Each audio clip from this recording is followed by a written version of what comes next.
Norma Shearer, Walter Abel, Mary Astor, Hattie McDaniel.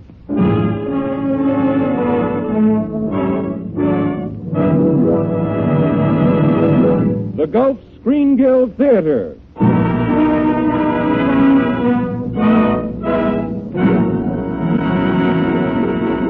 Your host, the director of the Star's own theater, Roger Pryor.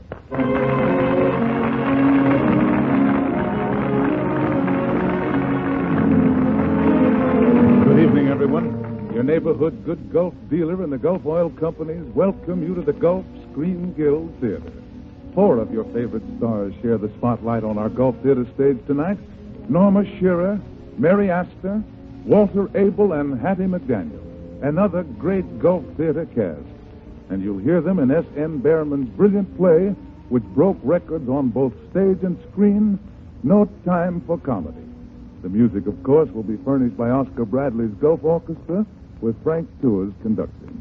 In just a moment, our curtain will rise, and we'll bring you No Time for Comedy. But first, here's Bud Heaston with a little playlet all his own. Folks, my playlet is called What Goes On Under the Hood, Act 1.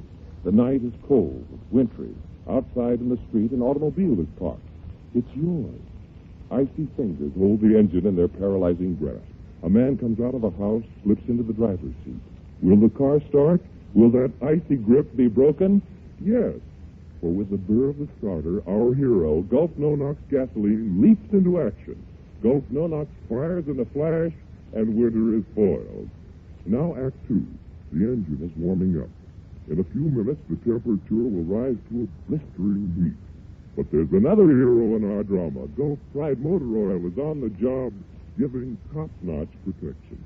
Finally comes Act 3, the happy ending. Weeks of winter weather have passed. The owner of the car finds to his delight that these 2 Gulf products have given him smooth, reliable engine performance, freedom from trouble and repairs, even during the coldest weather. The moral? Well, only that it pays to remember what goes on under the hood. And let these 2 Gulf products, Gulf Pride Motor Oil and Gulf No-Nox Gasoline, help you just as they have helped thousands of other motorists.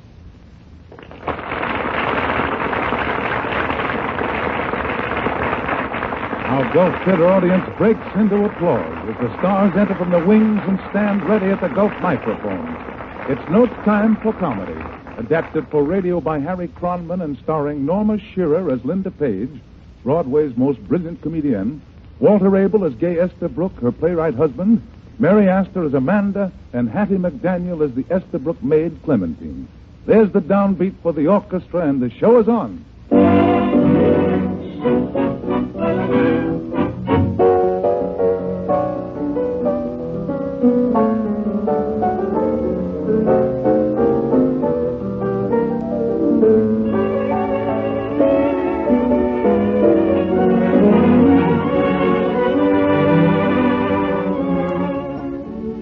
Linda Page, the famous actress, is one of the most glamorous women in New York. Most men would give their right arms to have dinner with her. However, Gay Estabrook apparently doesn't even give it a thought. But then, you see, he's Linda's husband and a playwright besides, if that explains it. At any rate, he hasn't been home since early morning. As our curtain rises, Clementine the maid is telephoning his usual haunts, trying to locate him. Hello? Is this Jack and Charlie? Is Mr. Estabrook there? Ain't nobody seen him. Okay, thanks. Any luck, Clementine? Not yet, Miss Lindy, and I'm most way through the list. That Mr. Gay sure is delusive. You might try the club. Sometimes he feels athletic. Goes to the club for a fast workout and then gets stuck at the bar. I called there already. He ain't even paid his dues. Have you tried Murray's? Uh-huh, and also Mac. Lordy, Miss Lindy, you's as bad off as a widow. I'm much worse than a widow, Clementine. I'm a wife. He's a chore, that man, and that's a fact. Gets me hopping mad at him. And then when he shows up, I just love him. My sentiments exactly. Maybe that's him now. He would be called on the house phone, Miss Lindy. Hello? Yes? Oh. Who is it, Clementine? Hey, Mr. Philo Smith, for you. Philo Smith. I don't know him. Oh, yes, of course. At the wireless party last week. He's in the lobby, Miss Linda. Oh, well, ask him up. Okay. Hello? Send Mr. Smith up. Let me see. Can't imagine why Mr. Smith should be calling on me. Who is he, Miss Lindy? An actor? He is not. He's a banker, one of the 60 families, Clementine. Well, that's all right then. I like the well-to-do millionaire. Hello? Luxury Bath? Connect me with the department for taking care of drunks, please. That's the door. I'll get it. How do you do? Oh, hello, Mr. Smith. Come in. I'm glad to see you. Thank you. Hello? Drunk department? Mr. Estabrook been in today? No? Well, if they carries him in, tell him to call his wife if he can talk. No use, Miss Linda. All right, Clementine. Leave the list here. We'll try him again later. Yes, sir? Don't mind her, Mr. Smith. She's like one of the family. I feel that I'm intruding, Miss Page. Oh, no, I'm glad you dropped in. I'm in a wretched mood. I always am when I'm between plays. What does an actress do between plays? Worries about her next. In this case, it all depends upon my husband. Oh? Does he write all your plays? He's done the last 3. Only at present, he's between ideas. And when he's between ideas, he makes an alcoholic tour of the town. It makes him forget he's between ideas. Really? We were trying to track him down when you came in. It's really quite a game. This is a list of the places he's likely to be. What place are you calling next? The Blue Grotto. He's not at the Blue Grotto. How do you know? I suggest you try Regent 9777. What place is that? It's my house. Oh, you're not serious. Quite. Well, what's he doing there?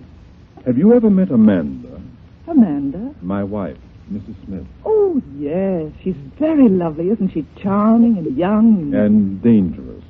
Especially to attractive men with artistic temperaments. Really? Mr. Smith, are you by any chance trying to tell me that my husband and your wife are... Oh, I can't believe it. Please believe me, Miss Page. Your husband is in very great danger of being discovered. I beg your pardon? You see, Mandy has a supreme passion for developing latent possibilities. But I don't believe Gay has any. If he hasn't, Mandy will invent some. Her first husband was a nice, mediocre fellow whom she utterly ruined by persuading him he was first-rate. But my husband isn't mediocre. He writes the finest light comedy in the theater today. Why, Gay is brilliant. In that case, you'll convince him that he's profound. She isn't Gay's type at all. She's so, forgive me, fluffy. Mandy's a Lorelei with an intellectual patter. Oh, I'm sorry, Mr. Smith, but I'm sure you're mistaken about Gay. Well, then, I've taken up quite enough of your time. Oh, not at all, Mr. Smith. I do hope you'll come again. Thank you. I'll call Clementine. Don't bother. I can let myself out. Good night, Miss Page. Good night. Oh, silly.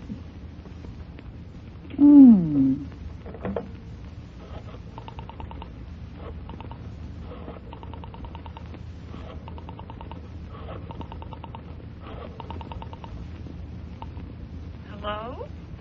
Hello, is Mr. Estabrook there? Just a moment. Gay, darling, it's for you. For me? Hello? Hello?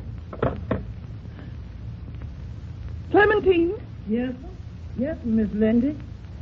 lay out my things. I'm going out to dinner tonight. Yes, sir, but what about Mr. Gay? Has he called you? No, Clementine, but I know where he is. He's on another binge, but a different kind of binge this time, and one that'll take a lot of sobering up.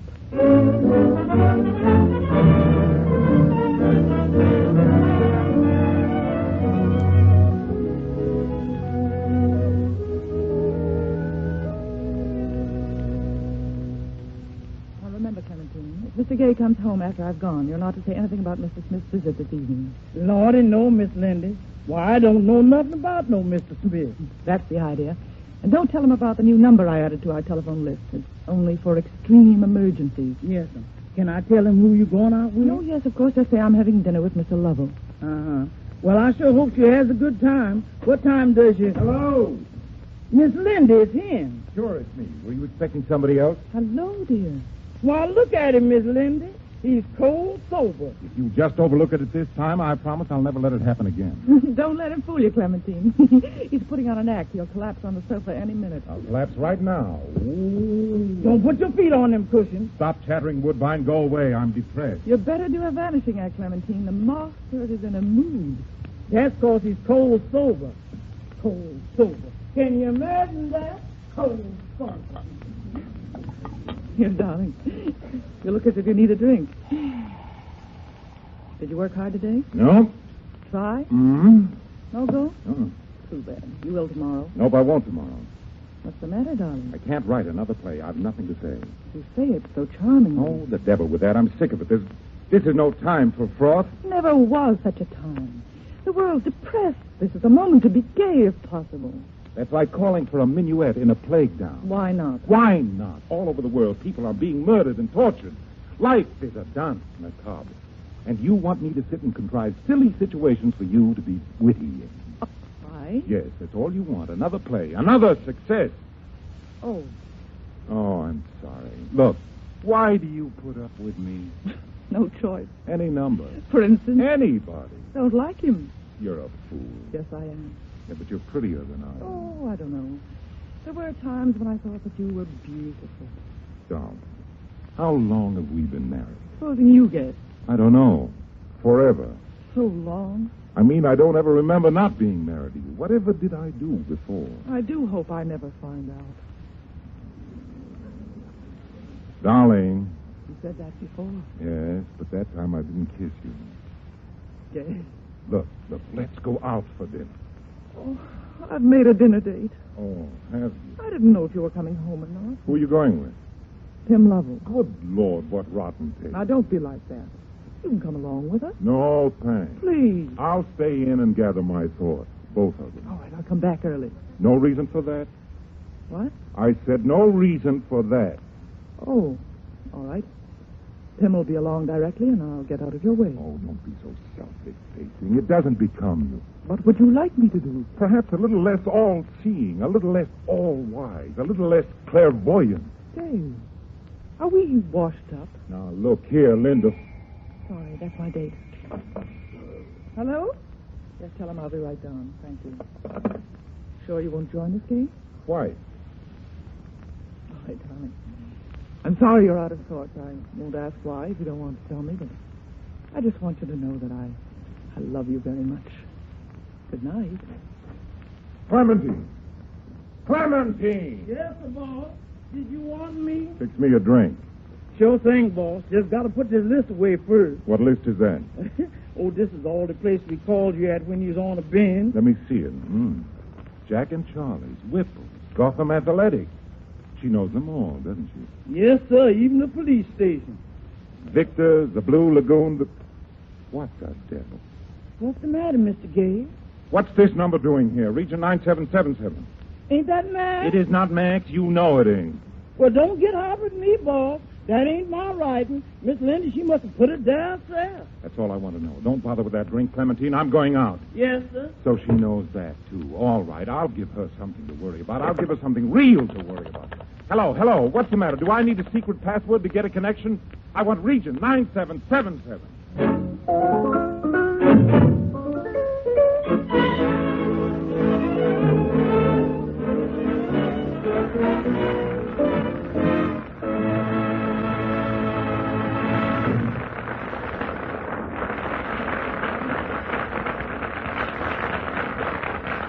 And that, ladies and gentlemen, was Act One of our Gulf production, No Time for Comedy. Our curtain will rise in Act Two after a usual short intermission, during which we'll hear a word about submarines. But let's listen to Bud Heaston. Down in a submarine or inside a diving helmet, air, the air we must have to live and breathe, is a vital safeguard to life itself. But air is not always helpful. For instance, the air inside the crankcase and motor of your automobile may be a major cause of costly repair bills and extra oil expenses. That's why Gulf Pride motor oil was primarily designed to be more air resistant. You all know how the oxygen in the air makes brass tarnish and iron rust. Well, in much the same way, oxygen combines with motor oil and combustion products to form carbon and sludge and varnish. That's why so many motors make that knocking, pinging sound, why they waste gas and power, why valves stick and carbon cleaning and valve grinding jobs so often become necessary. Naturally, we don't claim Gulf Pride is completely air-proof. No motor oil is. We do say that Gulf Pride resists air to an extraordinary extent. That's because of the exclusive Alchlor process invented by Gulf, an extra method of refining that removes up to 20% more of the easy oxidizers found in many other premium oils. Thus, Gulf Pride forms less carbon, sludge, and varnish, stays up to the mark longer, vaporizes more slowly, lubricates better. So why not stop at the sign of the Gulf Orange Disc tomorrow and fill up your crankcase with Gulf Pride motor oil?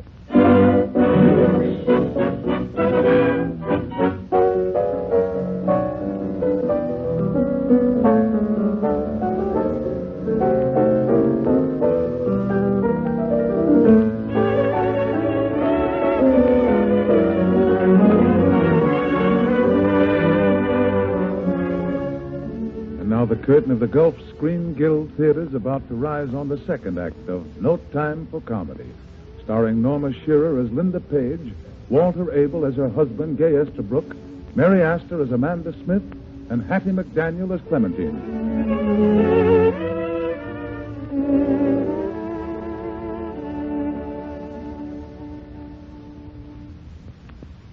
It's several hours later on the same evening when Gay, having discovered that Linda knew he had been spending much of his time at Amanda's house, stamped out of the apartment in rage. As the scene opens, he's in Amanda's library, furiously pacing the floor, while Amanda lends a most sympathetic ear to his raving. That's the thing that makes me mad. She's been spying on me.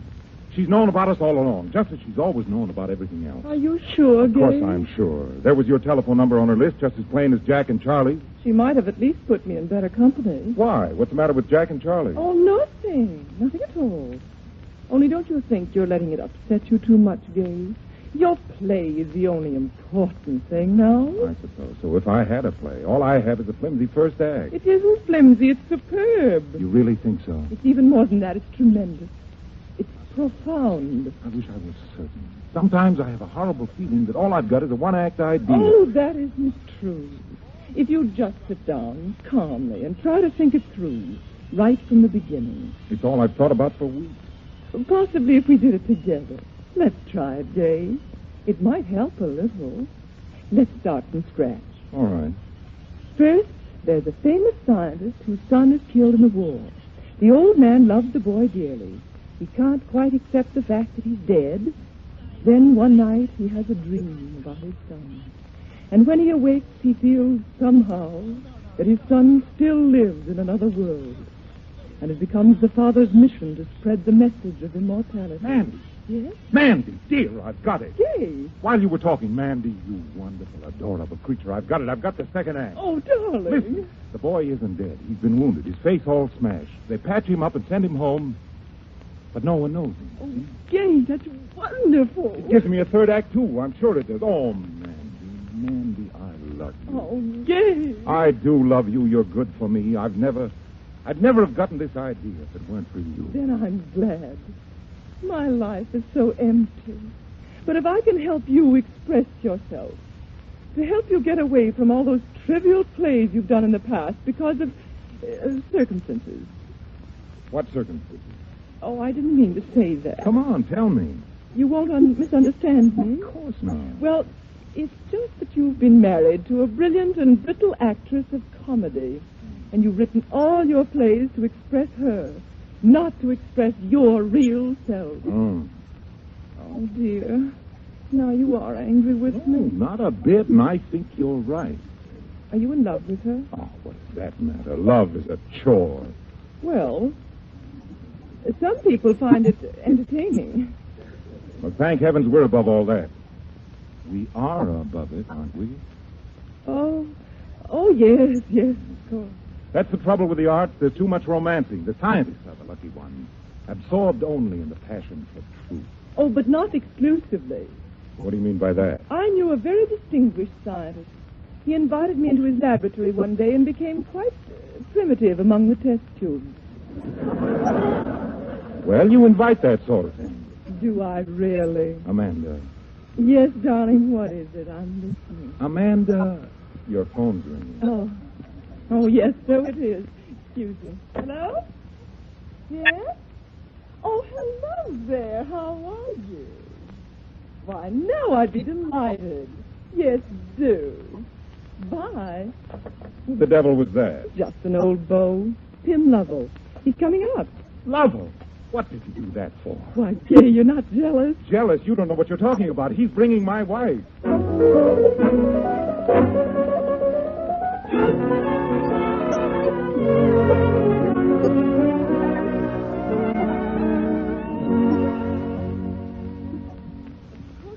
Pleasure to have you here, Miss Page, but I don't quite understand. Pim told me on the phone. Oh, yes, Pim. Poor dear.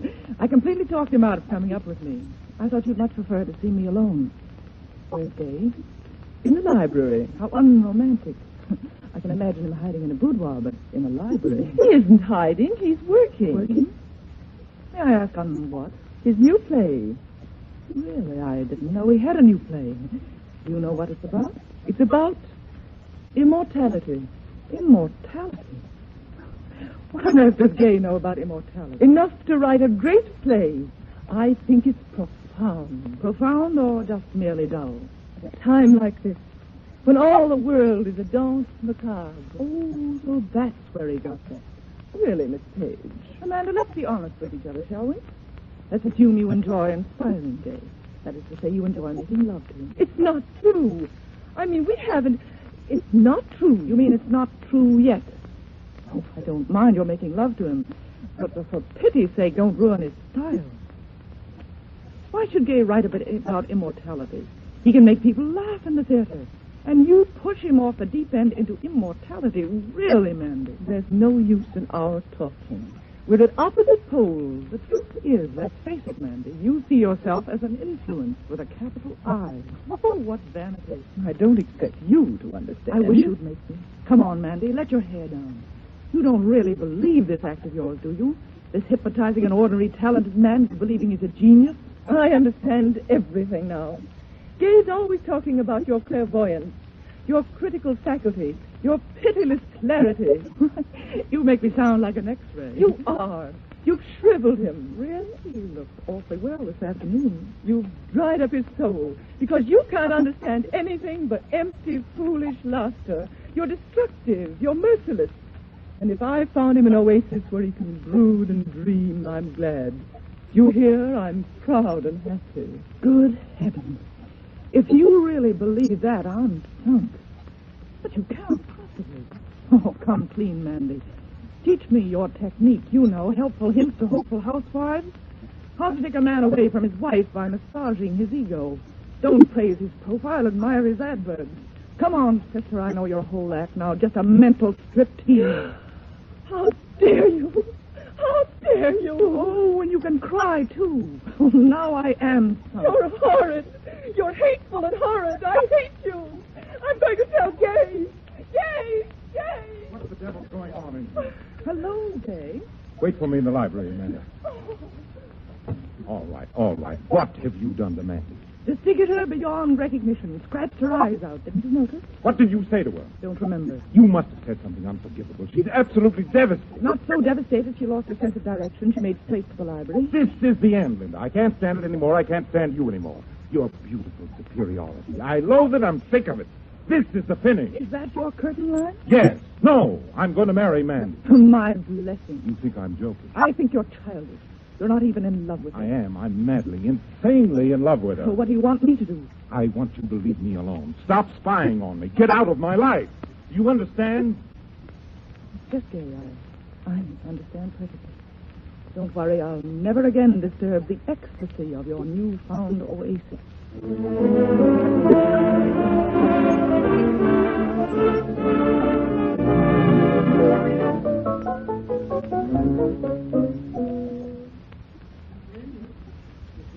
You at home to anybody? Who is it, Clementine? She say to tell you it's Mandy. Oh. She say she just got to see you. Is the boss playing around with her, Miss Linda? Stop chattering, Clementine. If he is, I'll just naturally mutilate her. Ask her in. Okay. How come he ever picked out such a skinny one? I don't see. Yes, sir, he must have been awful drunk. You can come on in. Thank you. Oh, Linda, I do hope you'll forgive me. Hello, Mandy. Gay here. Why should he be here? I haven't heard from him. I'm half out of my mind. Nothing to worry about. I've heard from him. You mean he phoned you? No, he sent me his play. That is, the first act and an outline of the rest. But I don't understand. He promised me he'd... Clementine.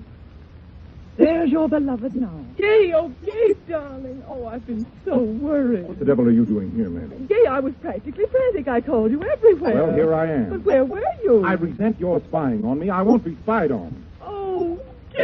Oh, for heaven's sake, don't cry. Gay, please, Amanda's not me, you know. She's not used to your tantrums. When I want any of your Olympian advice, I'll ask you for it, Linda. I came here to pack, to get out of here once and for all. Oh, Gay, really? Yes, Angel, we're going to Spain.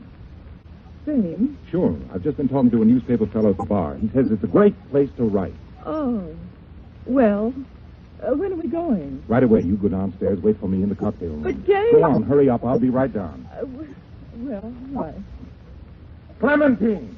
Yes, boss, what do you want? Get me my bag. Look here, boss, you ain't even run off with that fly girl, is you? Out of my way, Black Beauty, or I'll toss this bottle at you. You don't scare me none, boss. You ain't tossed no bottle, not with liquor in it. Not, sir, not with liquor in it. I'm going to fire her if it's the last thing I do. Probably will be. Why go to Spain, Gay? And I might add, why Mandy? I'll tell you why. To get away from you, your superiority, your self-sufficiency, your cool tranquility.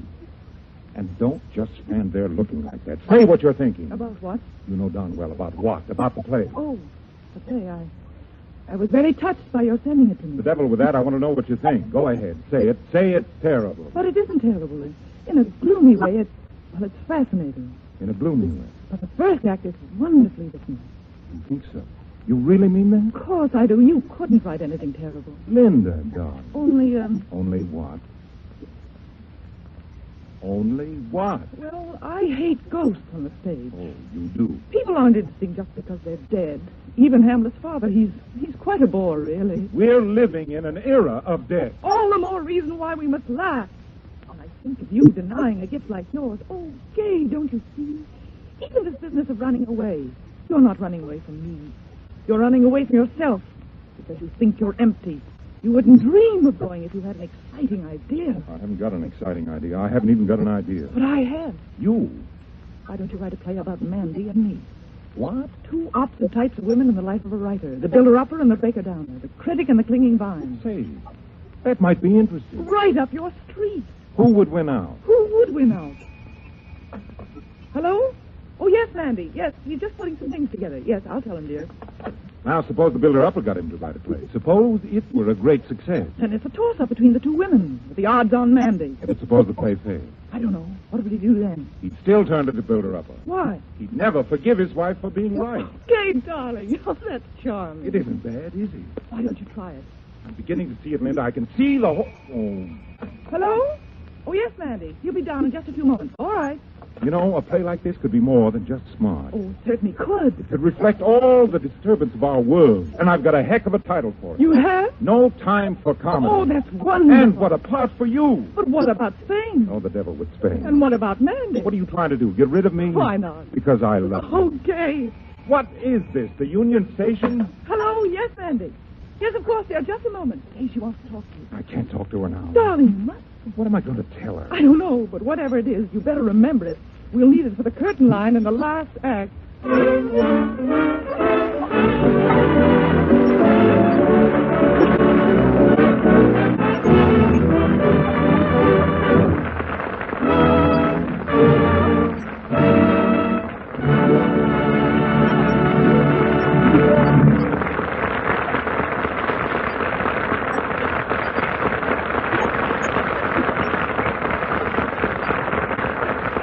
So the curtain falls on our production of No Time for Comedy.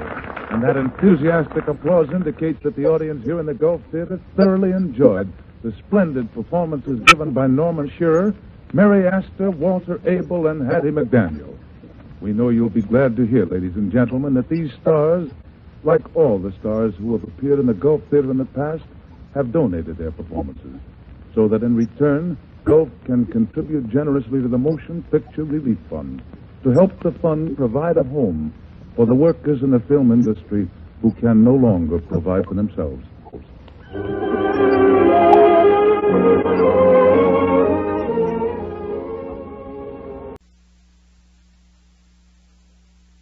Pat O'Brien, Carol Landis, Donald Crisp.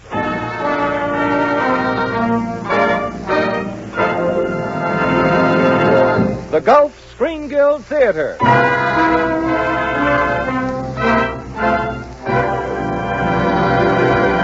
Your host, the director of the Star's own theater, Roger Pryor.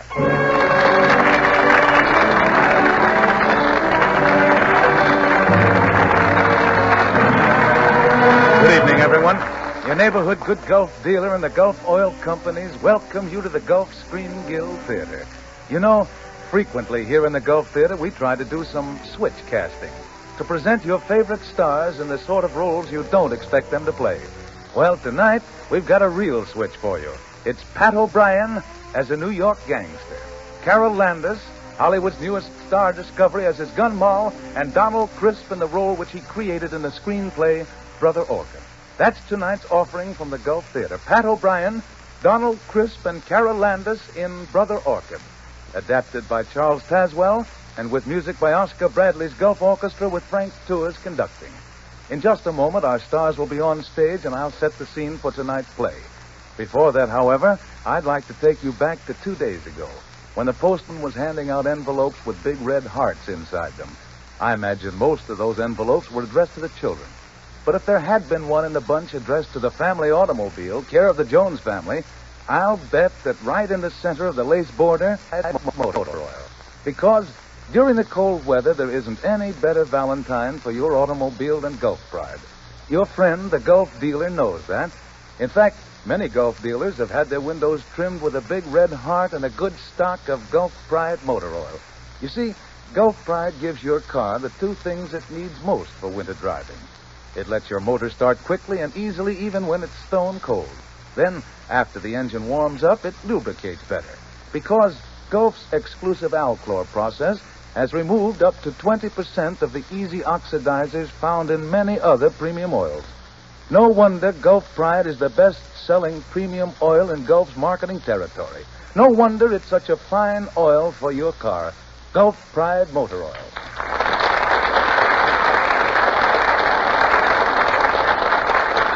Ladies and gentlemen, Pat O'Brien, Carol Landis, and Donald Crisp are just entering from stage left, and the audience bursts into applause.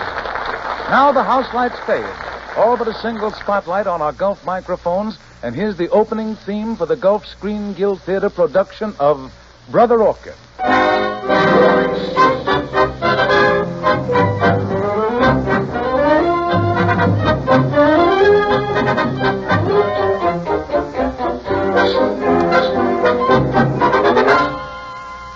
In tonight's play, you'll hear Donald Crisp as the Brother Superior at the Monastery of the Little Brothers of the Flowers, Carol Landis as Flo Adams, Pat O'Brien as Big John Sarto, and I'll step into the role of a rival gangster, Philadelphia Powell.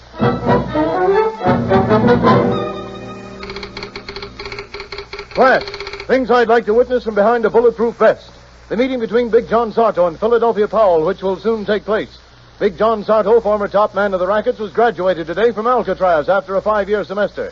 He's headed this way, and it is rumored he's gunning for Philadelphia Powell, who has securely installed himself as head of all Big John's former rackets. When asked for a statement, Big John spoke as follows, quote, "Nuts," unquote. Class, what man was seen with which woman at what club, when, and by whom? Okay, Bub. Thanks for lugging the luggage. Here's a dime. Go buy your old lady a farm. Listen, Mr. Sarto, I get 2 bits for carrying bags off of planes. 2 bits? Ain't that kind of steep? I ain't in business for me help. I gotta pay protection to Philadelphia Powell. Oh, yeah?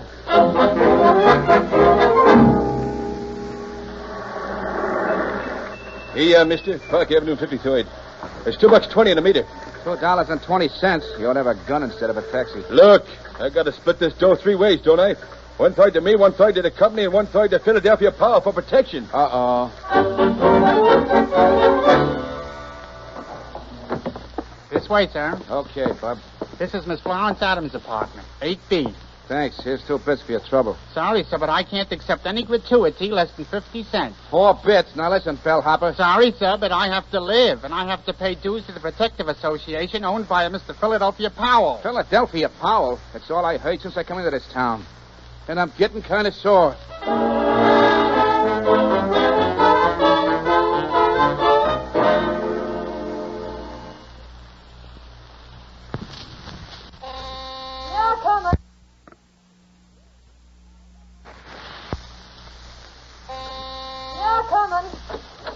Well, what do you want? Johnny! Hello, Flo. Oh, darling, 5 years you've been gone. Oh, Johnny, I'm... All right, never mind the hysterics. Come on, let me in. Oh, sure. I'm just so happy I don't know what I'm doing. Oh, gee, you don't know how I've missed you. Yeah, I bet. Wait a minute. Well, what's the matter, Big John? What are you looking at the hatback for? Because I want to see if Philadelphia Powell's moved in here like he's moved in on the rest of the town. Oh, Johnny, you know he ain't my type. Johnny. What? You ain't kissed me yet. Oh, okay. I'll get around to it. First, I got something important to do. Gotta slap this Philadelphia Powell down to his right size. How do you like that guy? Can't turn my back for 5 years without his trying to double-cross me. Oh, look, honey. Why not let him have the racket? It ain't often a racketeer can retire in front of the bars. Retire? Me? Yeah, Big John. Oh, I don't want things like they used to be. Every time the phone rang, every time somebody knocked on the door, I got the needles thinking something had happened to you. You can live easy from now on if you forget about Philadelphia Powell. He's bad news, Johnny. Honest to you. Well, he ain't gonna be much longer, babe. Besides, I ain't got enough dough to live easy. They took me to the cleaners while I was in the Bastille. Now, look, babe, this is as much for you as it is for me. When I get on top again, we'll do what we always planned. Get married. Have a big wedding. Church wedding, too. Gee, I ain't been in a church since the day your brother was planted. Yeah, all right. Come on now. Gotta keep our minds on important things. Where does this Philadelphia Powell hang out? Oh, he's got a roadhouse over in Jersey. Okay. Slap that fruit basket on your head. We're shoving off. Wait till I go in the next room and put up my nose, will you? Look at the magazine for a minute. Okay, step on it. Okay. Gee, where'd you see Powell's joint? He's got a new sign with a Tommy gun shooting out letters to spell his name. Don't say. Let's see here. Woman's home companion. Matter when myself. Woman's world. True detective. Send in 24 coupons and get a Dick Tracy badge. Yes, sir. You should get a load of Powell's trophy room, too. He's got the bullet they dug out of Bugsby's left leg. And the concrete block Spike was wearing at the bottom of the East River. Yeah. Gee, only 24 coupons. Who's that? Hello, Johnny. Philadelphia Powell. Sure, it's me. And don't raise your voice. How'd you get in here? Ain't you never heard of fire escapes? And tell that dame of yours she ought to keep her windows locked. What do you want? You're all alone, Johnny. This is a good chance for us to have a little talk. Take that rod out of my back. I'll listen. It's warm in here. What do you say you and me step outside a few minutes? I'm comfortable here. But I'm not. The wallpaper makes me nervous. My hands are kind of shaking. You know what I mean? Okay, I'll go. I can't wait to see Powell's foot, Johnny. When we walk in his place. Don't answer. Come on. Muggsy's got the car waiting in the alley. We're going for a little ride, sweetheart. You and me and Muggsy. But only me and Muggsy's coming back. Say, Johnny, you ain't going to cause any real trouble out of Powell's, are you? Johnny, do you hear me? I said you're not going to cause any... Johnny? Johnny, where are you? Johnny!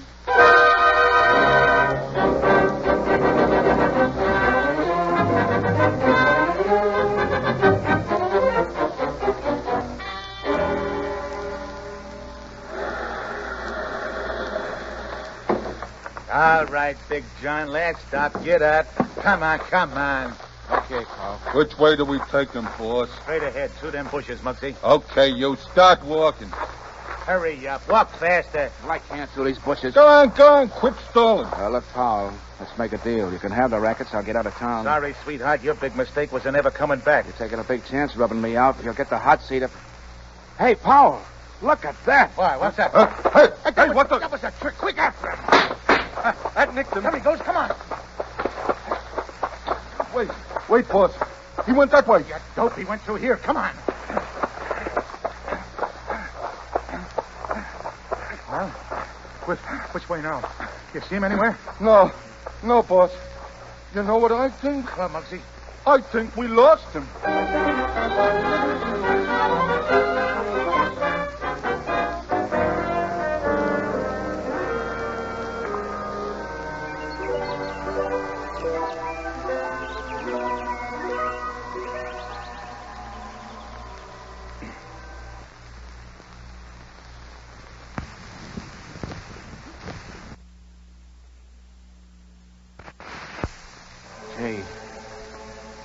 Gee, what do you know? I'm dead and I'm in heaven. Rest easy, my son. Hey, you St. Pete? Oh, no. No, I'm merely the Brother Superior. This is the monastery of the Little Brothers of the Flowers. Monastery? What, then this ain't heaven and I ain't dead?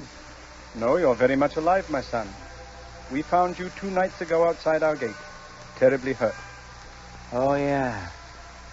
Yeah, I remember now. Philadelphia Powell and Muggsy took me... How long can I stay here? Until you are well and strong again. You know who I am? No. Did you ever see my picture in the papers? We don't have newspapers here. Oh. Look, I ain't got no dough. We don't ask a man who or what he has if he needs help. What we were, rich or poor, big or small, good or bad, doesn't matter here. Say, that's okay. That's all right. I think I'm going to like this joint. I hope so. Yeah, it's okay. It's an A1 hideout. But look, you can't run a racket like this set up without some dough. What's the graft here? What's that? Oh, well, we raise flowers and sell them in the city. Not bad, not bad. Suppose your boys cut up a nice profit, huh? No, you see, what we clear, and lately it's been very little, we give to the poor. Oh, yeah? What a daffy way to run a business. Say, how does a guy go about joining up with this outfit? Oh, it's fairly easy. First you become a novice, and then after that... Wait a minute, you become a what? A novice. A beginner. They don't take vows, but they're not permitted to go outside the walls. And a novice must obey my few rules. Any other catches? That's about all. Okay, when can I sign up? You mean you want to join? Certainly. The safest spot I know. Very well. But you'll have to adopt a new name. It's okay. Just call me Brother Lucky. Lucky? Oh, well, I'm very much afraid the name Lucky wouldn't be acceptable to the other brothers. Oh, okay. What's in the name? Let me think now. See, Hey, I got it. You said this joint had something to do with flowers, didn't you? Yes, but I don't Oh, see...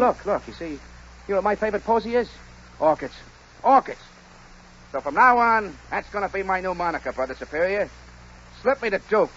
Introduce me to the mob as Brother Orchid.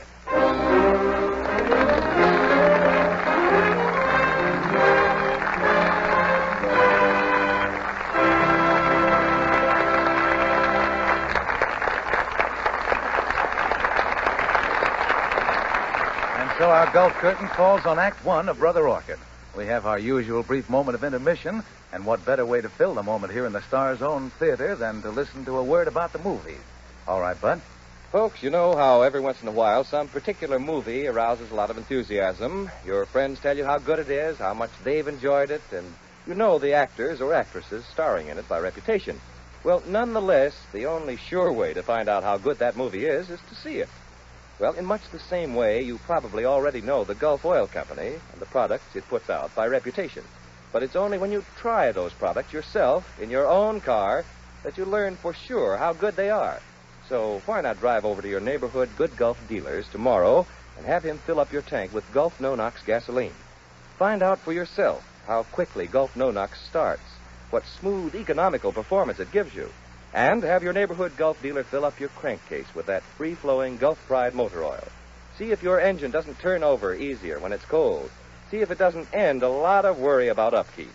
Yes, folks, we ask you to test Gulf's motor products yourself in your own car because we know that you, like thousands of other motorists, will be delighted with them. So stop tomorrow at your neighborhood Good Gulf dealers for Gulf No-Nox gasoline and Gulf Pride motor oil.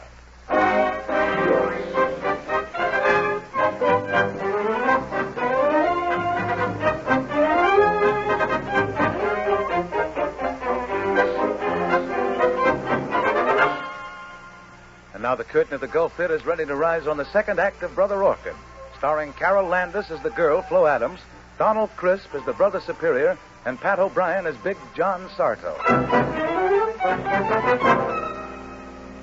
6 weeks have passed, and Big John Sarto is now the novice, Brother Orchid, in the monastery of the Little Brothers of the Flowers. Quite content with the peace and security of his hideout, he's made no attempt to communicate with Flo and goes happily about the tasks assigned him by the Brother Superior. As the scene opens, we find them both with Hildegard, the only lady in the place.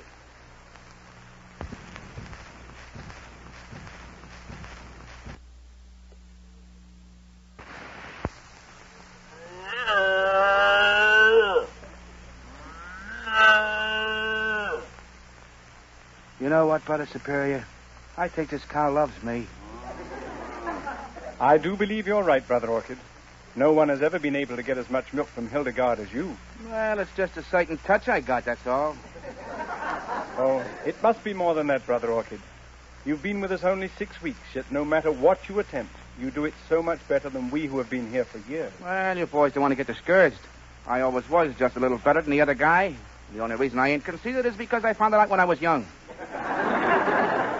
Yes, but I'm still puzzled.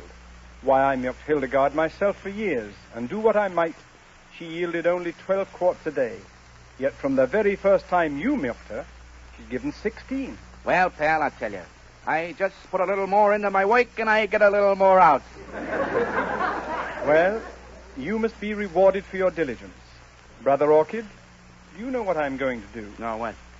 Beginning tomorrow morning. Yeah?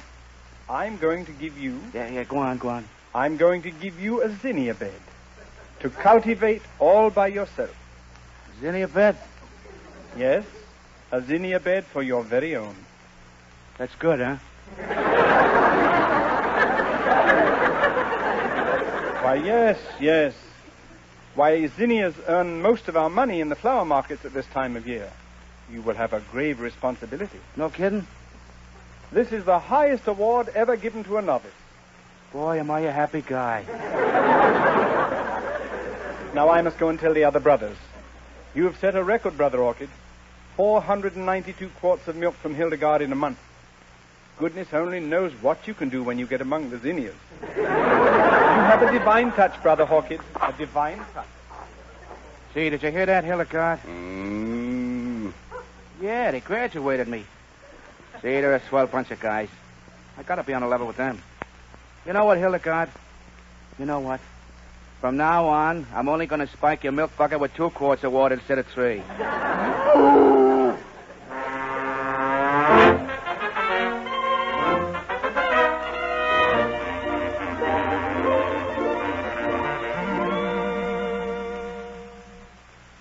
the flowers in the dell, the flowers in the dell. I-oh, the Mary-oh, the zinnias, what the...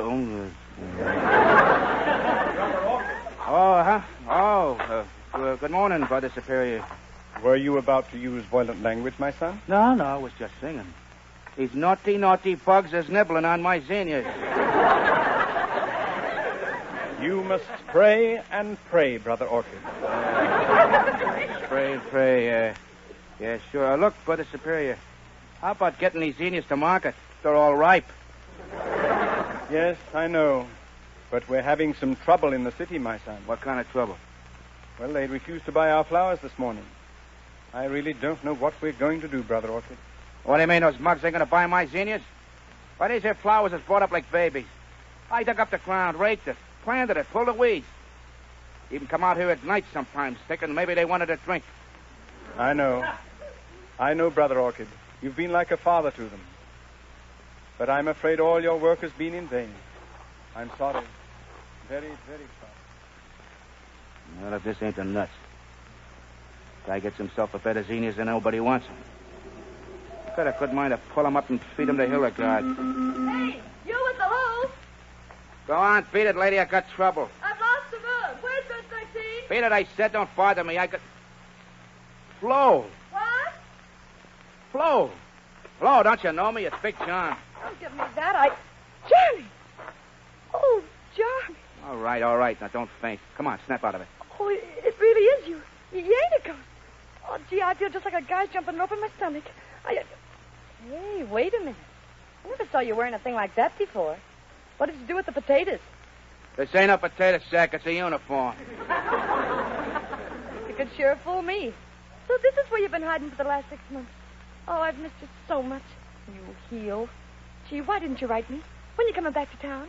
I ain't never coming back. I got a cow and some zinnias to take care of. Johnny, you ain't gone crazy, have you? No, I ain't going crazy. But cows and zinnias, All right, never mind all that, honey. Give me all the news. And you gotta beat it, kid, because, well, us brothers ain't allowed to talk to dames. Come on, what's going on in town? What about Philadelphia Powell? Oh, he's still running all the rackets. He's got lots of new ones, too. Such as what? What?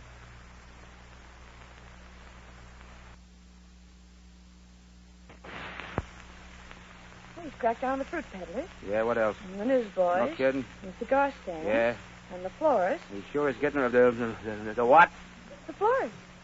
Why, that two-timing, double-crossing snake. Well, what's the matter, Johnny? What's the matter? Philadelphia Powell is the reason I can't sell my zinnias. He can't do this to me. Zinnias is my territory. Move over. I'm getting in that car. Well, but Johnny, you said you was never coming back. I'll tear that mug apart, petal by petal. The guy was mean to a poor defenseless flower is too mean to live. Come on, start the car and get going. I got planting to do. And the guy what's going to get planted is Philadelphia Powell.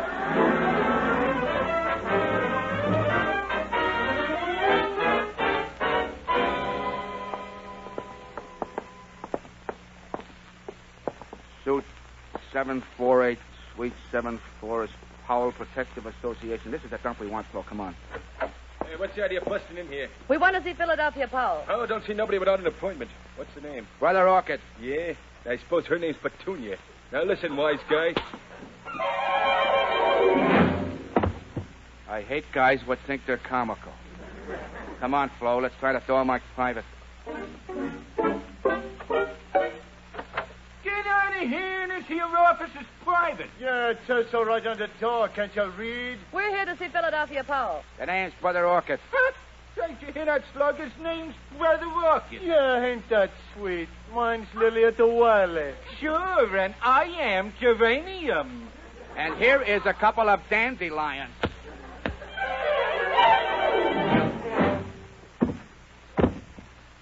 Yeah, now maybe they'll be ashamed of themselves when they wake up for talking that way about pretty flowers that never done nobody no harm. Stick here, Flo. I'm going to try that office that says strictly private. Get out of here. What's the idea? Big John Sardo. But you're dead. You gotta be dead. Hello, pal. Kind of surprised to see me, yeah? You're a ghost. You gotta be a ghost. Sure, I gotta be a ghost. I am a ghost, and I come back to haunt you right out of town. Now, look, Big John, I didn't mean to put the finger on you. That was all a big mistake. That ain't what I'm here about. Oh, no? I've been happy, see? Happier than I've ever been in my whole life. I've been living with guys that don't even know that guys like you's on Earth. They're quiet and peaceful. Always thinking of somebody else, helping somebody else. And now you and your mugs have stepped in to make a tough run. I don't even know what you're talking about, I'm Big talking John. about the little brothers of the flowers and your Florist Protective Association. My boys raise and sell flowers, see? And the dough they make, which you could put in your eye, they give to the poor. At a place here in town called the Friendly Shelter.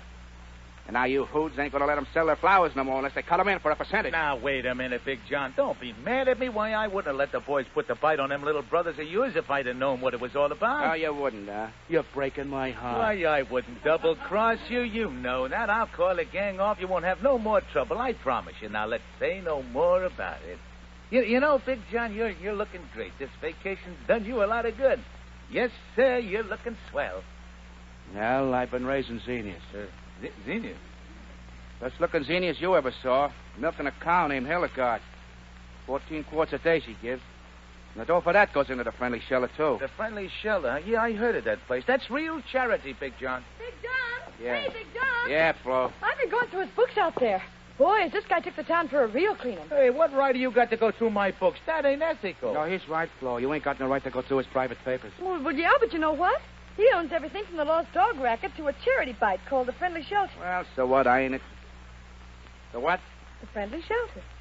Oh, you double-faced, triple-crossing yellow Now, ribbon. Big John, I can explain. The Friendly Shelter. You're not only been robbing the little brothers, but you've been robbing Hildegard. Now, get away from me, Big John. Hildegard standing out there in the barn day after day, and you stealing her hard-earned dough. I got a gun, Big John. Get out of here. Hildegard, a poor little cow with a cut of gold, and you've been robbing her milk Get pail. back, I tell you.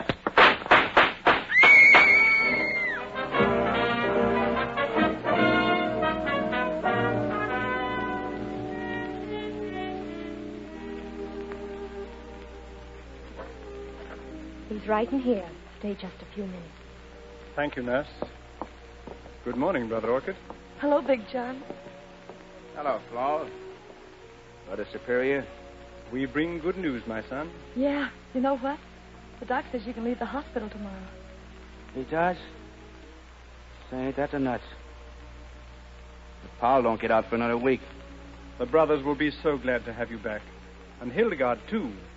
Why, do you know that during the 3 weeks you've been here in the hospital, she dropped to a mere 8 quarts a day? Yeah.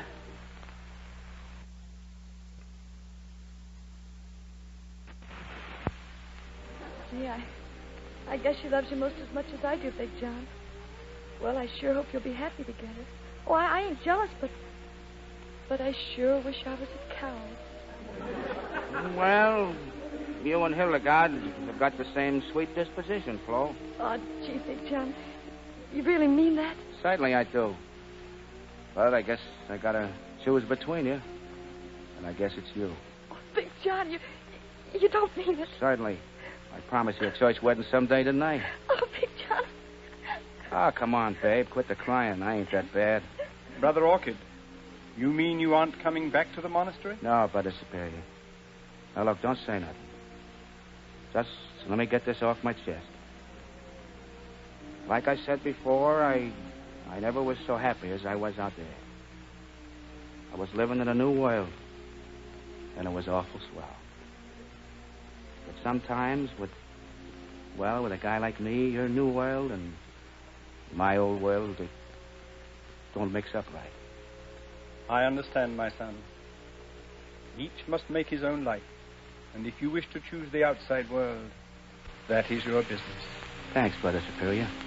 But never forget that in our humble way we wish you the very utmost in health and happiness, and shall I say, love. Brother Superior, all my life I thought that class came and go. Swell clothes, big cars. Oh, but I was wrong. It's the little guys. The good little guys like you that are quiet and peaceful. They're the ones that really count.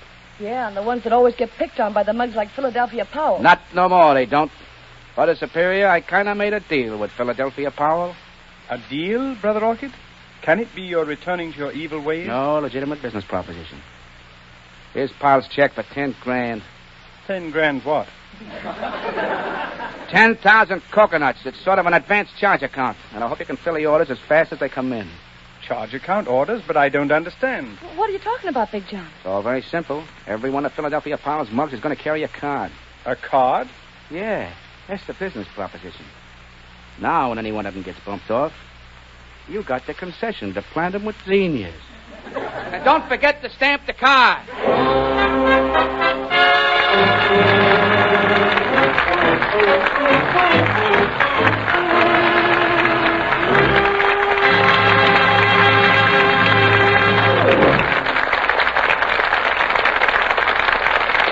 I know, ladies and gentlemen, that you want to add your applause to that of the studio audience.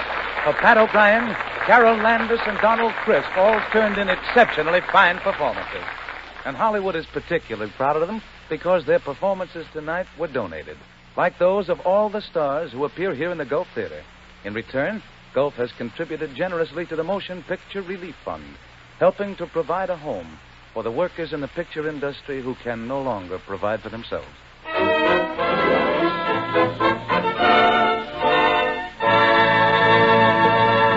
Next week, one of the most sensational casts in Gulf Theater history. A trio of stars you've always wanted to hear together. Bing Crosby, Bob Hope, and Betty Grable. Yes, you heard correctly. Bob Hope, Bing Crosby, and Betty Grable in the hilarious new comedy called Alterbound. It's all about what happens when Bob, Bing, and Betty go on a South American cruise, with both Bing and Bob posing as Betty's husband. It's one long laugh from beginning to end. We think it's going to be one of the top shows of all time here in the Gulf Theater. The music, of course, will be by Oscar Bradley's Gulf Orchestra with Frank Tours conducting. So don't let anything keep you from the radio at this time next Sunday night, when the Gulf Theater presents, for the first time together on any radio show, Bing Crosby, Bob Hope, and Betty Grable in Alterbound.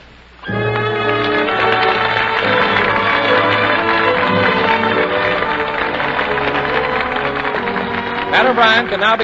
Carol Landis starts work soon on the Technicolor musical Miami at 20th Century Fox. Donald Fisk has just finished Strange Victory at Warner's. Remember, 30 minutes of fun you won't want to miss. Bob Hope, Bing Crosby, Betty Grable from the Gulf Theater next Sunday. Bud Easton speaking. This is the Columbia Broadcasting System.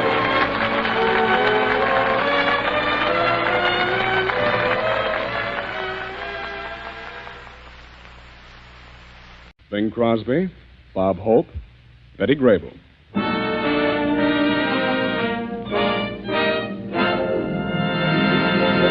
The Gulf Screen Guild Theater.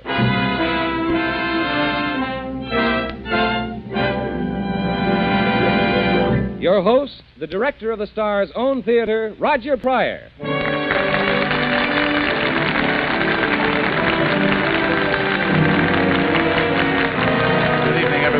Your neighborhood good Gulf dealer and the Gulf Oil Companies welcome you to the Gulf Screen Guild Theater. Tonight is comedy night in the Gulf Theater, and what a cast we have for you. Bob Hope, Bing Crosby, and Betty Grable. You'll hear all three of these favorite stars in the most screwball comedy of the season, Alterbound, a brand new farce by M.M. Musselman and Kenneth Earl. Our music will be by Oscar Bradley's Gulf Orchestra with Frank Tours conducting. We have a moment before Bing Crosby, Bob Hope, and Betty Grable appear on the stage and take their positions before the Gulf microphones. So I'd like to ask you if you remember the last time you picked out a family automobile. You didn't just go to the nearest car dealers and take whatever came handy. No, sir. You looked into the whole business pretty carefully because, among other desirable features, you wanted a car that would perform well, that was a real pleasure to drive. Well, as we all know, but sometimes forget, selecting the car itself is only the first step in getting the best possible performance. It's just as important to select a good fuel for the motor of that car. And that's why we suggest that instead of just stopping at any gasoline pump, you stop at your neighborhood good Gulf dealers. Gulf no-nox gasoline gives you quick starting even in the coldest weather, plus high mileage and smooth top-notch performance. Along with other fine Gulf products, Gulf no-nox is the choice of prize-winning automobile drivers and of thousands of everyday car owners. So, to make sure the car you selected gives you the performance you expect of it, make sure the gasoline you select is Gulf no-nox.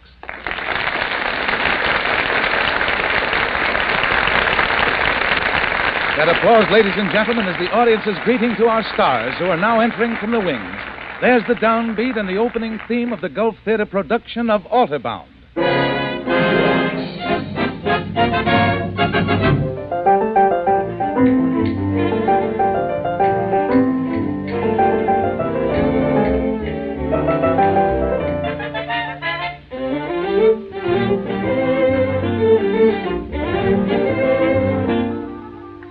Tonight you hear Bing Crosby as Ted, an out-of-work actor, Bob Hope as Hank, his also not doing so well pal, and Betty Grable as the girl.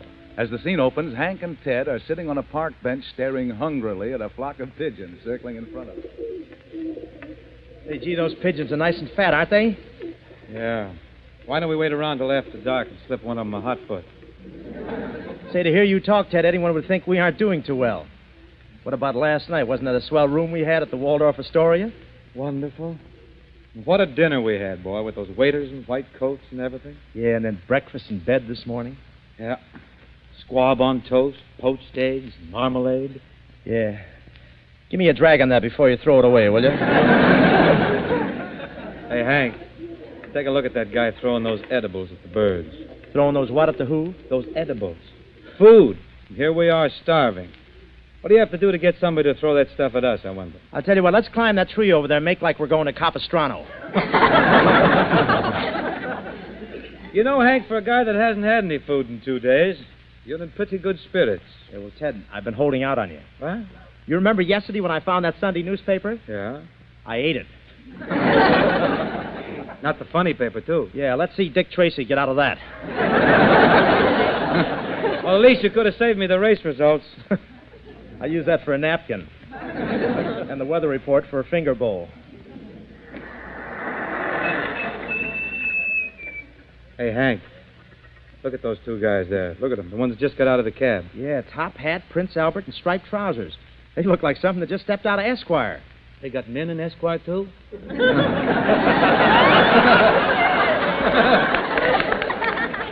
I don't look that far. Shh. Say, they're coming over toward us. I beg your pardon, but... But look, if you two guys are undertakers, we're not ready yet. We just want to find out if you fellows would like to make $100. $100? Let them up, Ted. We'll take the job. You just pick out the river, we'll get the bag and the cement. Now, look, fellas, time. You have $100 that belongs to us. What do we have to do to get it? Well, we want to play a joke on a friend of ours. See, he's getting married at that big church at 49th Street. Never mind all the preliminaries, friend. What do we have to do? Well, we want you to go to this church, see, and then right in the middle of the wedding ceremony, you go up to Now, Don Carlos Gonzalez and Joan Marwick, before I pronounce you man and wife... Stop! You can't say stop. This is the wedding march. Okay, company halt. What's the meaning of this? Is this the woman, my good man? That's her, officer. That's her. That's Bertha the bigamist, the woman who betrayed me. I never saw him in my life. There's some mistake, Carlos. Carlos believes me. Oh, my goodness, he's passed out. He's fainted, miss. You won't get a chance to poison this one, you husband poisoner, you. Husband poisoner? Yes, according to our records, you poisoned 7 husbands, killed 6, and gave 1 an awful stomachache. You belong on Hobby Lobby. I don't know what you hyenas are up to, but you won't get away with Now, it. don't lose your temper, Bertha. I'll forgive you. For the sake of our children. Children? 8. You remember? No, 6. I said 8. Well, if you want to count the one with the 2 heads. It's a frame-up. I'm innocent, I tell you, innocent. Oh, that's what they all say. Come along with us, Bertha the bigamist. Let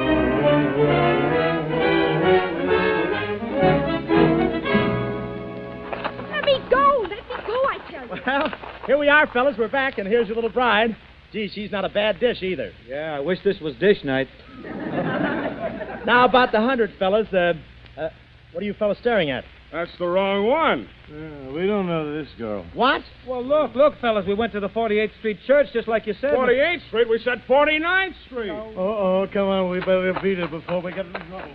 Hey, how about that C note? Cowards! Well, now suppose you boys tell me what it's all about.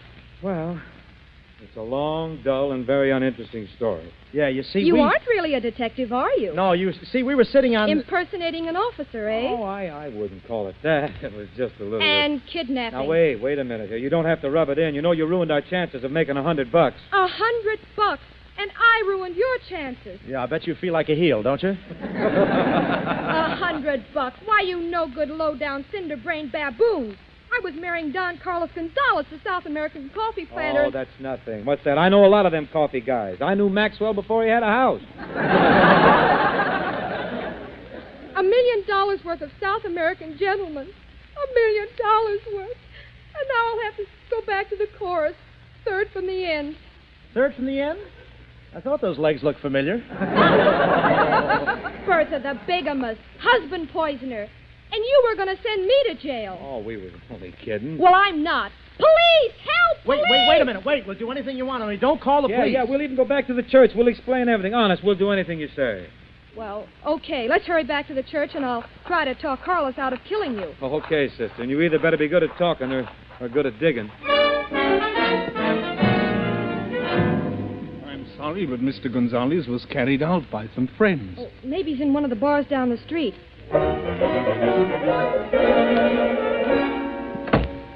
Well? He was carried out of there, too. We've covered almost every bar within a mile square. Why don't we try just this last one, huh? What do you have, folks? Don Carlos Gonzalez. You tell me the ingredients and I'll mix it. It isn't a drink. It's a man. Tall, dark, and very smooth. It still sounds like a drink. Well, have you seen him? I don't know.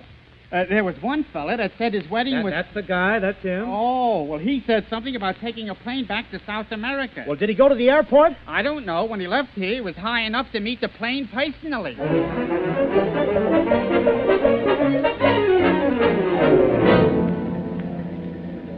Transcontinental sleeper leaves in 5 minutes. Passengers will please go through gate number 5. Hey, mister, where does the plane leave for South America? It just left. Yeah, well, who was on it besides Wilkie?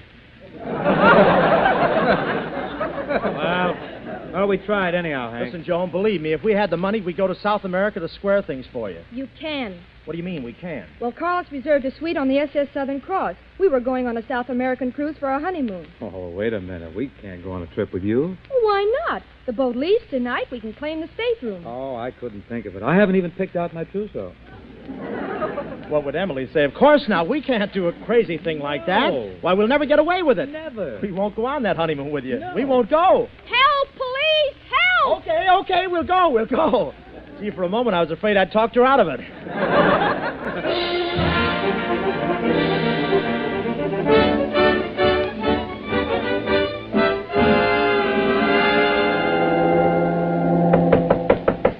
Somebody's at the stateroom door. Must be the steward. Quick, Ted, get in the closet.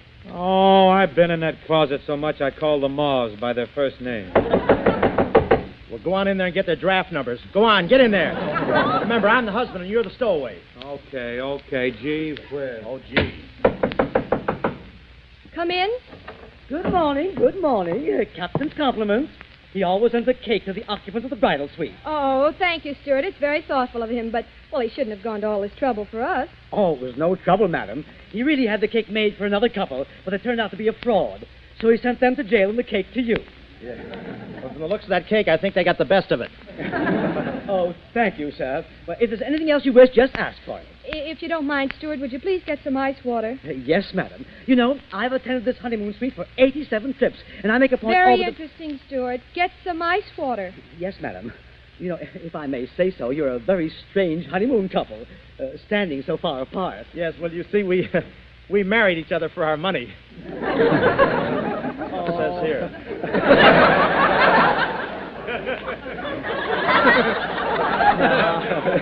Now, don't be bashful in front of me. Go ahead now, kiss your little bride. Oh, shucks. Go ahead now.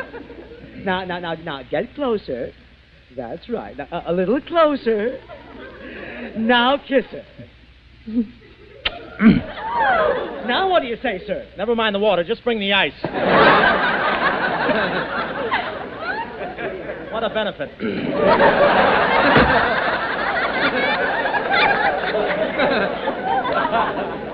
Okay, Ted, you can come out. Now, look here, Hank. You've been taking advantage of a situation. You had no business kissing Joan. Well, I was forced into it. That darn steward forced me into it. Bless him.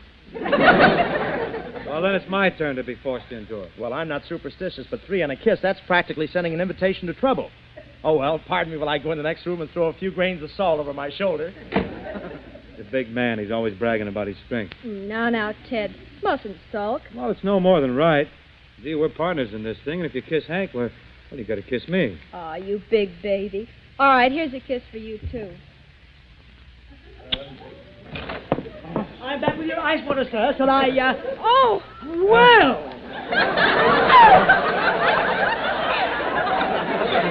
Better get a little more ice.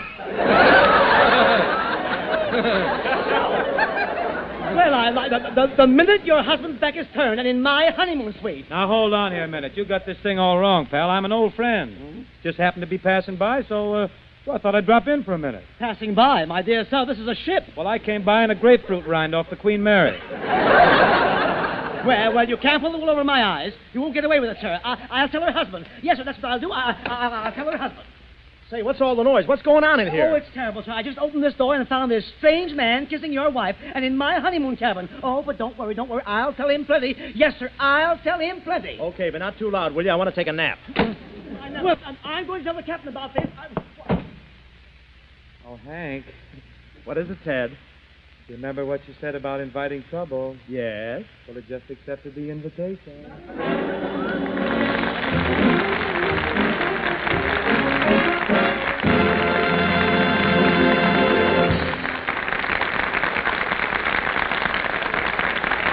Well, there goes Act 1, and I can promise you that Act 2 will be even more hilarious. See for yourself, because our curtain will rise again in just a few seconds, during which Bud Heaston has a little story for you. You know, folks, if I could only give a really sinister laugh like those you hear in detective dramas, that's what I do to start off my story tonight, because it's the case of the pool in the driveway. One sunny morning in Pennsylvania, a man came out of his house, and as he crossed his driveway, suddenly stopped short. For there, glistening in the sunlight, was a large pool of oil. just where a relative had parked his car the night before. Naturally worried, the Pennsylvanian telephoned to find out how much damage had been done. To his surprise, he discovered that although all that oil had leaked from the crankcase, Gulf Pride's super tough film had remained to take the car 12 risky miles without damage to the engine. That's just another example of the marvelous quality of Gulf Pride motor oil. For Gulf Pride is no ordinary motor oil. You see, it's made differently, refined by the famous Alchlor process that Gulf alone uses. This extra refining step removes up to 20% more of the easy oxidizers found in many other premium oils. Makes Gulf Pride exceptionally resistant to air. That means that Gulf Pride forms less carbon, sludge, and varnish, stays up to the mark longer, vaporizes more slowly, lubricates better. So why not get Gulf Pride motor oil tomorrow from your neighborhood Good Gulf dealer?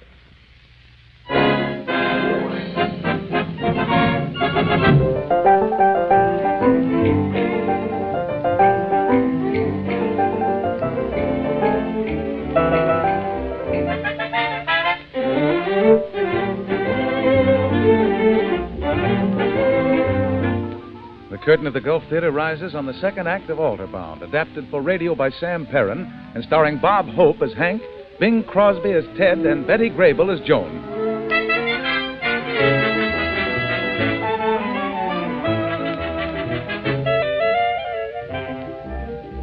It's a short time later in the honeymoon suite of the South America-bound liner. The steward has gone in search of the captain to report finding Joan, who he thinks is Hank's wife, in the arms of a strange man. As our scene opens, Ted, the stowaway, is playing tunes on some half-filled glasses with a spoon as Hank and Joan sit dejectedly awaiting the arrival of the captain. Gosh, I wonder what the captain will do to us. Maybe he'll put us in the brig. Maybe he'll make us walk the planks. Maybe he'll tie us up on the yard arm. Was your mother frightened by Charles Lawton? Hey, for heaven's sake, Ted, will you stop playing around with those glasses? Who do you think you are, Barrymore? We need you to... I wish you'd do a little worrying with us. Besides, that G-sharp's a little flat. What have I got to worry about? I'm a stowaway, and I'll admit it. So what? If they find me, the worst they can do is put me to work. Say, that's right. Then what are we worrying about? Sure. Joan and I got nothing to worry about. After all, you're the fraud, you know. Yeah. Me? Sure. You said you were Gonzales, didn't you? Yes, but You aren't Gonzales, are you? No, but... Look, Ted, we got to do something. Now, look, you've got brains. Go ahead, break them in. Wait a minute, Ted, will you? Quiet. I got it. You have? What is it? Listen here. It was fiesta down in Mexico, and so I stopped a while to see the show. I knew that frenesy meant please love me, and I could say frenesy. A lovely senorita caught my eye. I stood enchanted as she wandered by, and never knowing that it came from me, I gently sighed frenesy.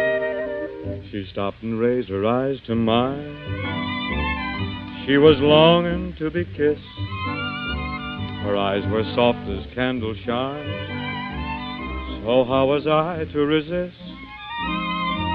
And now without a heart to call my own, a greater happiness I've never known. Because her kisses are for me alone. Who wouldn't say frenesy? Oh, that's a great country, that Mexico, Hank. You know, I had some frijoles down there one afternoon, late in the afternoon. A wonderful bunch of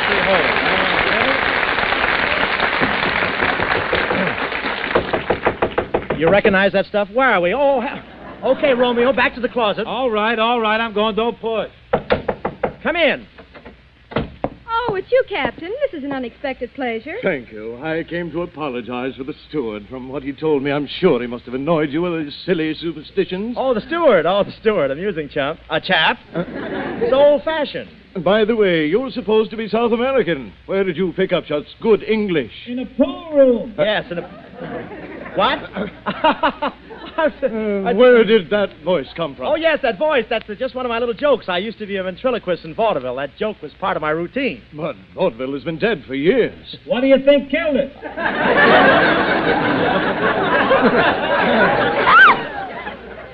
Very amusing little trick. Yes, I'm clever, isn't he? You know, when I stopped outside your cabin, I heard you sing. You really have a very fine voice. Thank you, sir. Very clever the way you throw your voice into that closet. Yes, for 2 pins, I'd throw it through the porthole. No, I'm not a suspicious man, Mr. Gonzalez. Of course you're not, Cap. Let me hear you sing. Yes, well, You did what?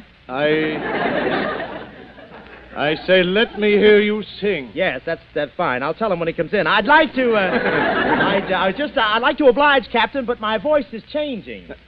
Your voice changing on your honeymoon? Yes, you see, I didn't have time for it when I was a boy. Now, quit stalling and let me hear you sing. Oh, but, Captain, let's not rush into this thing. After all, you can't expect a man to sing just like that these days. First, I have to clear my throat, and then I have to clear the song.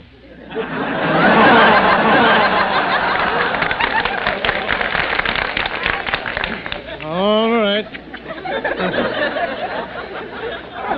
I'm certainly going to have a look in this closet. Now, Captain, don't you do something I'll be sorry for.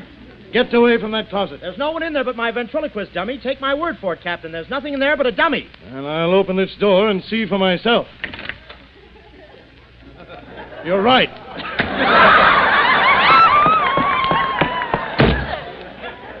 Gosh, that was a narrow escape. Oh, Ted, you can come out of the closet now. Hank, put down that vase. Quiet, Joan. I want to try it on for size. Ted! Coming out, Theodore, dear. I can't. I'm sitting up with a sick moth. Oh, Hank, we'll never find Gonzalez if you boys don't cooperate. The boat docks in Rio in a couple of minutes, and you've got to be ready to slip off. Okay, come on out, Ted. But I still think it was a dirty trick. How'd you like to be kept in the closet all the time? Why, Ted, where'd you get that new suit? New suit? Yeah, you went in with a blue suit, and now you're wearing a pepper and salt suit. Those is the eatin'est maws I haven't.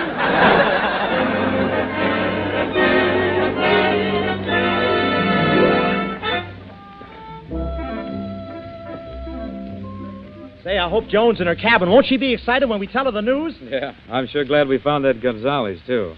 Pretty place down here, though, isn't it? You know, this is the real rumba country, eh? Yeah, where did that dance come from? Rumba? Oh, that was invented by a chicken trying to hatch a hot potato. Yeah, well, take my advice, Ted. If you see a girl doing the rumba down here, don't try to pick up her handkerchief until she drops it. Good tip. Well, here's the cabin. Who is it? It's me. It's us. Yeah, it's him, too. I kept the door locked for fear someone would come in and ask more questions. It's a good thing, too. I just saw Clifton Fadiman sneaking along the hall. Say, you've got nothing to worry about now, Joan. We found Gonzalez. Yeah, he said he'd wait till we brought you to him, and that's just what we're going to do.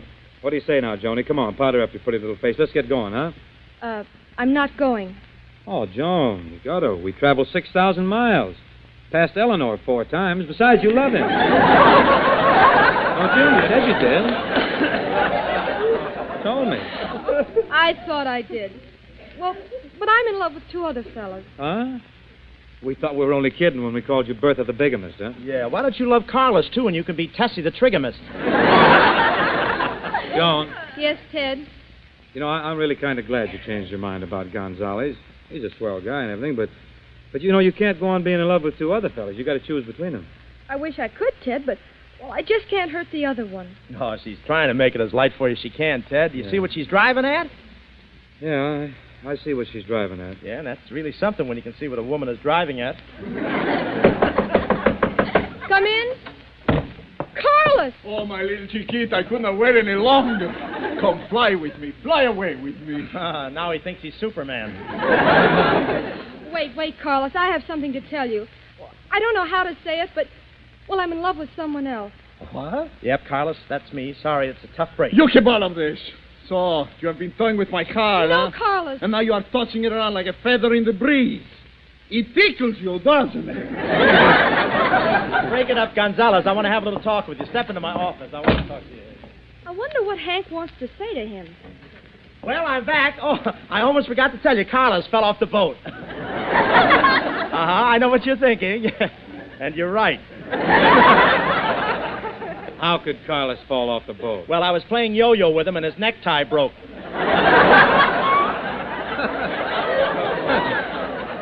Oh, that's ridiculous. We would have heard a splash. Well, you know, this is a very high deck. A belly flopper. Forgot to point his toes, I guess.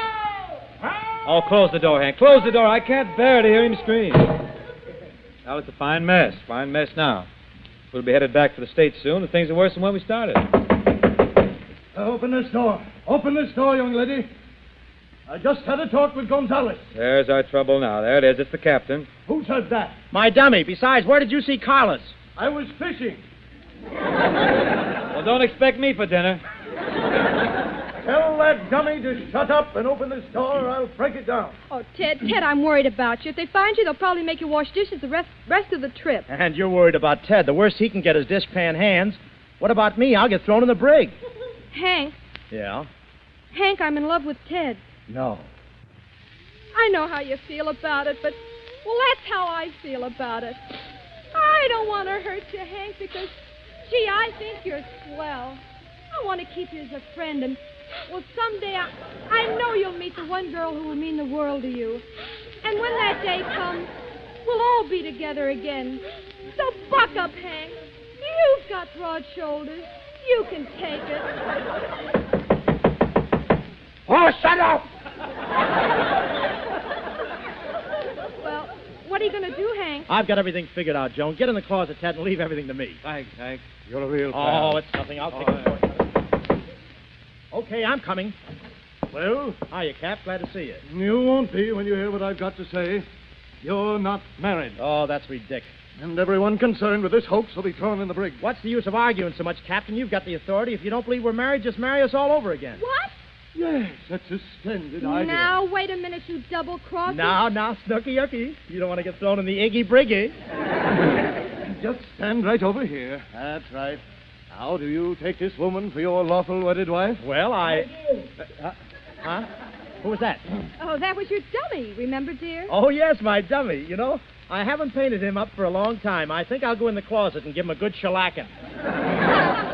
Go ahead with the ceremony, Captain. Yes, and you, young lady, do you take this man for your lawful wedded husband? She does. She doesn't. I do. I want a divorce. But, my good man, if you want a divorce, you must get married first. They certainly make it tough, don't they? Quiet, please. Now, if I'm not interrupting, I pronounce you man and wife. Ted, we're married. No. Ted, what's that noise? Someone's they're throwing rice at me.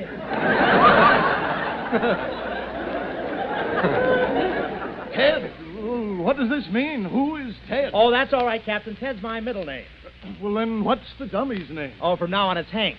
Thanks, Hank. Oh, that's all right, Joan. I can take it. I've got broad shoulders. I don't want to hurt you, Joan, because I think you're swell. I want to keep you as a friend, and someday I'll meet the one girl who will mean the world to me. And when that day comes, we'll all be together again. Perhaps you think I'm a fool. Well, maybe I am. Yes, I am a fool. Oh, Hank. Hank, you're breaking my heart. What makes you talk like that? I'm a sucker for a violin.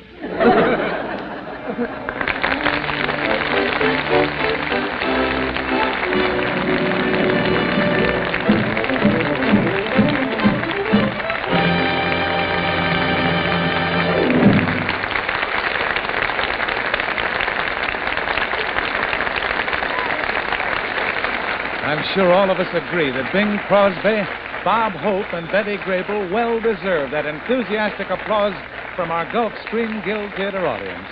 As you know, this was their first appearance together on the air, and they were all splendid. The Gulf Theater is the only place on your dial where you can hear casts like ours tonight. For this is the Star's own program. In return for their appearances, the Gulf Oil Companies give generously to the Motion Picture Relief Fund for all its worthy charities. We're thankful for your enthusiasm for our cause and your loyalty to our program.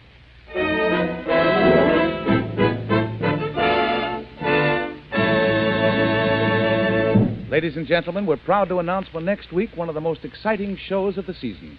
Betty Davis and Brian Ahern in the Gulf Screen Guild Theater production of Jane Eyre, Charlotte Bronte's immortal story of a love overshadowed by a strange mystery, starring Betty Davis in the title role and Brian Ahern as her employer. Week after next, another great comedy you've been waiting for. Fibber McGee and Molly and Merle Oberon in one of the funniest stories you've ever heard. Don't miss it.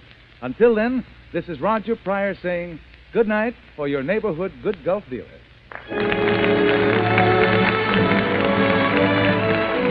Bob Hope and Bing Crosby will soon be seen in the Paramount picture Road to Zanzibar. Betty Grable is now working at 20th Century Fox on Miami. Make a date with your dial for next Sunday night. Don't miss Betty Davis and Brian Ahern in Jane Eyre. Bud Easton speaking. This is the Columbia Broadcasting System.